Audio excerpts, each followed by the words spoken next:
मित्रांनो, एक खूप छान उदाहरण आहे। आता हे झाडाचं खोड आहे आणि तुम्हाला टार्गेट दिलं हे झाडाचं खोड तोडायचं आहे। मित्रांनो, हे उदाहरण आहे बरं का, उदाहरण म्हणून घ्या, कारण झाड तोडणं हा गुन्हा आहे आणि हे करायचं नाहीये। आपल्याला निसर्ग वाचवायचा आहे, पण उदाहरणाच्या माध्यमातून मी काहीतरी सांगण्याचा प्रयत्न करतोय।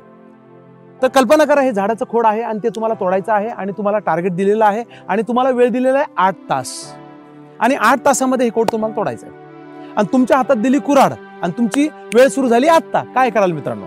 8 तास वेळ आहे, तुम्हाला खोड तोडायचं आहे आणि तुमच्या हातात कुऱ्हाड आहे। आपण लगेच कुऱ्हाड घेणार, खोड तोडायला सुरुवात करणार आणि 8 तास झाल्यानंतर आपल्या लक्षात येईल आपण घामाघूम झालोय, आपण थकलोय आणि झाडाचं खोड तुटलं गेलं नाही।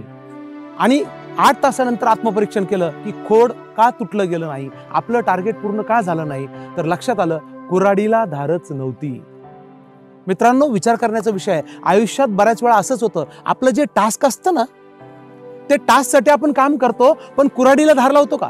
म्हणजे काय की आपलं जे काम आहे, आपलं जे प्रॉडक्ट आहे, प्रॉडक्ट सेल करायचं असेल, मॅन्युफॅक्चर करायचं असेल, बिझनेस करायचा असेल, त्याची स्ट्रॅटेजी आपण ठरवतो का? ते इम्प्लिमेंट करण्याची सिस्टीम आपण डेव्हलप करतो का? आपण सर्वे करतो का? आपण अनालिसिस करतो का? आपण फिगर सेंट्रिक काम करतो का? आपण बिझनेस मॅट्रिक्सवर काम करतो का? कोणत्या बिझनेसचा, कोणत्या गोष्टीचा, कोणत्या प्रॉडक्टचा, कोणत्या पॉलिसीचा बिझनेसवर काय परिणाम होईल याचा कधी विचार करतो का?